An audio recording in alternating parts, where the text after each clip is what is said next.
l'an 1659 qui acte la naissance de Saint-Louis du Sénégal.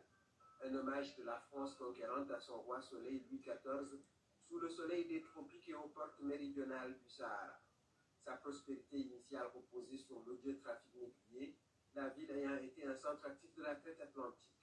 Lorsqu'en 1848 elle est enfin abolie, il fallait bien une reconversion de ce comptoir. L'homme arabique, celle du Gandiol et Or Ngalam vont alors faire l'opulence de négociants bordelais et marseillais notamment. L'heure est maintenant aux odeurs d'hydrocarbures du grand large sénégalo-mauritanien. Au cours du 19e, un plan d'urbanisme est dessiné, ce qui donne au lieu ce cachet architectural typique qu'il est impératif de sauvegarder au risque de disparaître du catalogue du patrimoine mondial de l'UNESCO. Ces bâtisses à étages en terre cuite avec balcons en bois et fer forgé, ces édifices hors temps, tout cela est en train d'être ruiné, outrage farouche et injure des âges. Zone de confluence hydrologique et culturelle, Saint-Louis a naturellement embrasé et brassé des cœurs et des corps arabes, berbères et différents européens se sont mélangés aux souches autochtones. De ces unions hasardeuses sont nés des mulâtres dont les filles n'étaient autres que ces gracieuses signares.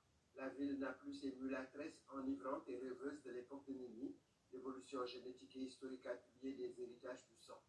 Tout au plus, quelques patronymes évocateurs subsistent-ils.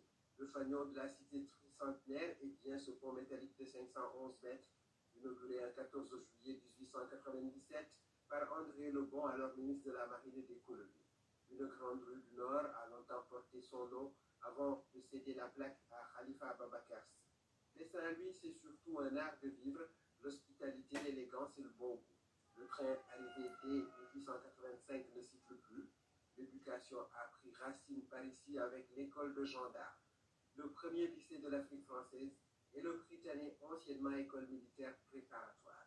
On n'oublie pas l'université, promesse compensatrice de la frustration liée au transfert de la capitale du Sénégal à Dakar entre 1958 et 1959. Une autre histoire, elle prolonge celle du déménagement à Dakar de la capitale de l'AEF dès 1902. Cela avait semé les germes d'un déclin annoncé. Le réveil a peut-être sonné.